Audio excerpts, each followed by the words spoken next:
Haleluya, haleluya, haleluya. Salam saudaraku, ratapan 3 ayat 22 sampai 23. Sebab kebaikan Bapa Yahweh itu tidak pernah berhenti, rahmat Bapa Yahweh tidak pernah berkesudahan, selalu baru setiap pagi. Begitu besar kasih setia Bapa Yahweh di dalam kehidupan kita, dimanapun kita berada. Saudaraku, renungan KPI Mayim Kayu pada hari Rabu tanggal 1 September 2021 atau pada tanggal 24 Elul 5781 yang merupakan kelanjutan dan pembacaan renungan Torah kita diambil dari kitab Devarim atau kitab Ulangan 27 ayat 5 sampai 6 yang berkata demikian, saudaraku.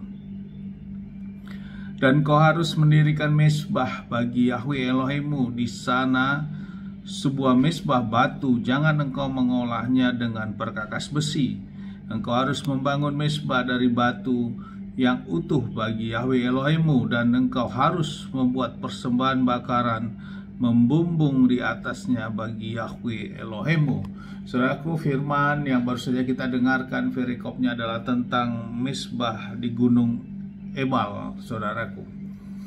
Saudaraku, bangsa Israel saat masuk ke tanah perjanjian, Bapa Yahweh memberikan suatu pernyataan atau firman, yaitu agar mereka jangan lupa mereka harus membangun mezbah bagi Bapa Yahweh, saudaraku.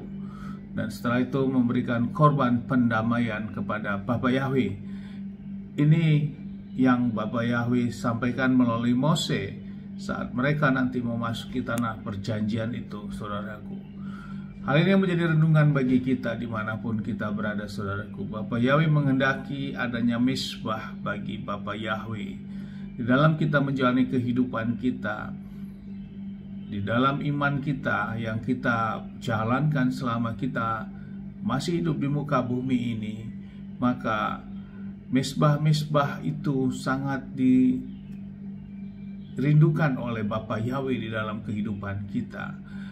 Mezbah adalah suatu tempat yang memang ataupun suatu situasi atau suatu ritual yang kita siapkan khusus untuk waktunya bagi Bapa Yahweh, saudaraku. Itulah peran daripada mezbah dan juga adanya persembahan. Kalau di zaman sesuai dengan firman adalah persembahan korban pendamaian, namun di zaman kita adalah suatu pujian penyembahan kita ke hadapan Bapa Yahweh. Saudaraku, ini yang menjadi renungan bagi kita, orang-orang yang percaya saat ini, saudaraku. Kita harus membangun mezbah-mezbah itu di dalam kehidupan kita, keluarga kita. Di dalam kehilat, ya itu tentu, karena kehilat adalah tempat kita bersekutu.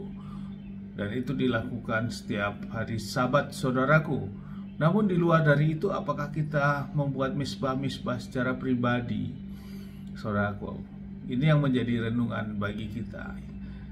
Firman mengatakan ya harus, saudaraku. Karena saat bangsa Israel juga masuk ke tanah perjanjian, artinya di mana mereka tinggal, maka di situ ada mezbah yang harus mereka bangun untuk Bapa Yahweh. Demikian juga kita, dimanapun kita berada, saudaraku, kita bangun mezbah kita, mezbah doa kita secara pribadi dan keluarga.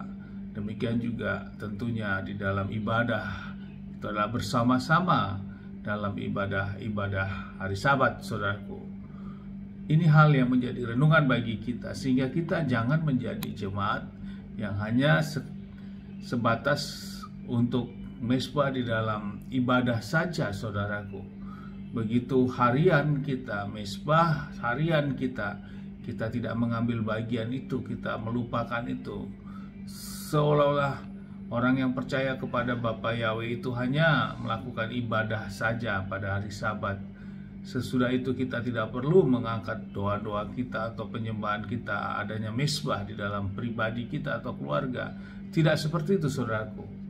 Namun hal ini yang harus kita lakukan. Hal ini juga sejalan dengan bangsa Israel. Mereka mendirikan mezbah saat mereka memasuki tanah Kanaan, karena itu adalah perintah Bapa Yahweh. Sesungguhnya mezbah-mezbah itulah menyatakan bahwa kita tetap melekat kepada Bapa Yahweh di dalam Adonai Yeshua HaMashiach, dan kita menempatkan Bapa Yahweh sebagai sesembahan kita, junjungan kita yang maha tinggi, yang harus kita kerjakan dan lakukan. Ini yang menjadi renungan bagi kita, saudaraku, pada pagi hari ini. Mari kita bangun misbah-misbah itu di dalam kehidupan kita, dalam kerinduan kita untuk kita melekat dan kita ehad kepada Bapa Yahweh. Amin, haleluya. Sukses besar buat kita semua, maju terus dalam iman. Dari tempat ini saya berdoa, Bapa yang memberkati dan melindungi kita semua dimanapun kita berada. Bapa yang menyinari wajahnya kepada kita, memberikan kita kasih karunia. Bapa yang menghadapkan wajahnya kepada kita, memberikan kita damai sejahtera. Apa yang kita kerjakan, apa yang kita lakukan sepanjang hari, semuanya menjadi berhasil, dan kita orang-orang yang percaya kepada Bapa ya, kita tidak dipermalukan dan hidup kita diberkati, karena itulah janji firman. Amin, haleluya. Shalom saudaraku.